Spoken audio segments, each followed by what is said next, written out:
मेरे प्यारे दोस्तों, सबसे पहले आप सबों को मेरा प्यार भरा नमस्कार। दोस्तों, क्या आपको पता है कि बद्रीनाथ मंदिर में शंख क्यों नहीं बजाते? इसका रहस्य धार्मिक है या वैज्ञानिक?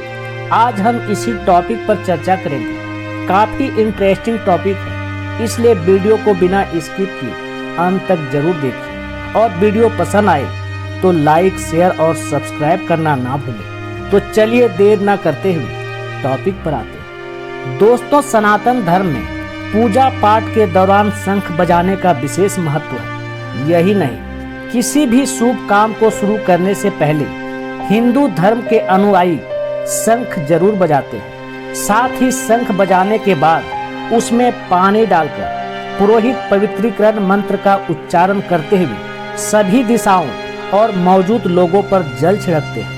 सनातन धर्म में शंख का इतना महत्व होने के बाद भी शंख और चक्रधारी भगवान विष्णु के मंदिर में ही शंख नहीं बजाया जाता है। ये आश्चर्य की बात है। दरअसल बद्रीनाथ में पूजा अर्चना के समय कभी शंख नहीं बजाया जाता है। जानते हैं कि आखिर क्या वजह है जो बद्रीनाथ में शंख बजाना वर्जित है? दोस्तों, बद्रीनाथ उत्तराखंड के चमेली जिले में अलकनंदा नदी के तट पर है।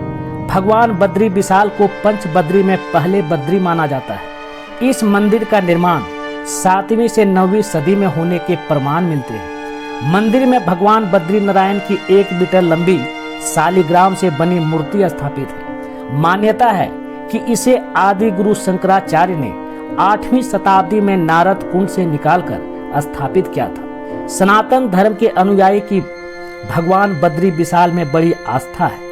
बद्री विशाल के कपाट खुलने पर यहाँ भक्तों की भीड़ जुट जाती है। इस मंदिर में शंख नहीं बजाने के पीछे धार्मिक, प्राकृतिक और वैज्ञानिक कारण है। पहले जानते हैं कि बद्री विशाल में शंख नहीं बजाने के पीछे धार्मिक कारण क्या है। तो सबसे पहला कारण माता लक्ष्मी से जुड़ा है। बद्रीनाथ धाम में किसी भी प्रकार के शंख न बजाए जाने के पीछे धार्मिक मान्यता है कि माता लक्ष्मी बद्रीनाथ धाम में तुलसी रूप में ध्यान कर रही थी। जब वह ध्यान मग्न थी, उसी समय भगवान विष्णु ने शंखचूर्ण नाम के राक्षस का वध किया था। हिंदू धर्म में किसी भी शुभ काम को शुरू करने या समापन करने पर शंख बजाया जाता है, लेकिन भगवान विष्णु ने शंखचूर्ण के वध के बाद यह सोचकर शंख नहीं बजाया कि तुलसी रूप में ध्यान कर रही माता लक्ष्मी की एकाग्रता भंग हो सकती है। आज भी इसी बात को ध्यान में रखते हुए बद्रीनाथ धाम में शंख नहीं बजाया जाता है। दूसरा, एक राक्षस से जुड़ा है इसका कारण। एक और कथा प्रचलित है कि हिमालय क्षेत्र में दानवों का बड़ा आतंक था। वो पूरे क्षेत्र में भयंकर उत्पात मचाते थे। उनकी वजह से ऋषि मुनि मंदिर में भगवान की पूजा तक नहीं कर पाते थे। यही नहीं, अपने आश्रमों में भी ऋषि मुनि संध्या ध्यान नहीं कर पाते थे। राक्षस ऋषि मुनियों को अपना भोजन तक बना लेते थे। ये सब देखकर ऋषि अगस्त ने माता भगवती के सामने मदद के लिए प्रार्थना की। इसके बाद माता भगवती कुष्मांडा देवी के रूप में प्रकट हुई और अपने त्रिशूल व कटार से सारे राक्षसों का विनाश करने लगी। माता भगवती जब राक्षसों का वध कर रही थी तो 2 राक्षस अतापी और वातापी बचकर भाग निकले। राक्षस अतापी ने मंदाकिनी नदी के शरण लेकर अपनी जान बचा ली। वहीं राक्षस वातापी बद्रीनाथ मंदिर में रखे शंख के अंदर छुप गया।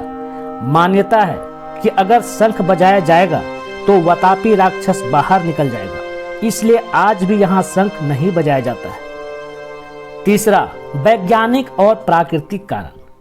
दोस्तों, बद्रीनाथ धाम में बर्फबारी के समय पूरा बद्री क्षेत्र बर्फ की सफेद चादर से ढक जाता है। वैज्ञानिकों के मुताबिक अगर बद्री क्षेत्र में शंख बजाया जाएगा तो उसकी आवाज बर्फ से टकराकर प्रतिध्वनि पैदा करेगी। इससे बर्फ की विशाल चादर में दरार पड़ने की आशंका रहती है। यही नहीं, अगर बर्फ की चादर में प्रतिध्वनि की वजह से ज्यादा गहरी दरार पड़ गई तो बर्फीला तूफान भी आ सकता है। अगर ऐसा हुआ तो पर्यावरण को भी नुकसान पहुंच सकता है। शंख की प्रतिध्वनि से लैंडस्लाइड का खतरा भी पैदा हो सकता है।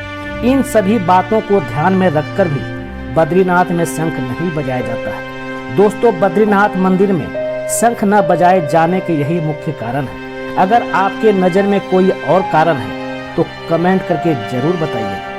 धन्यवाद।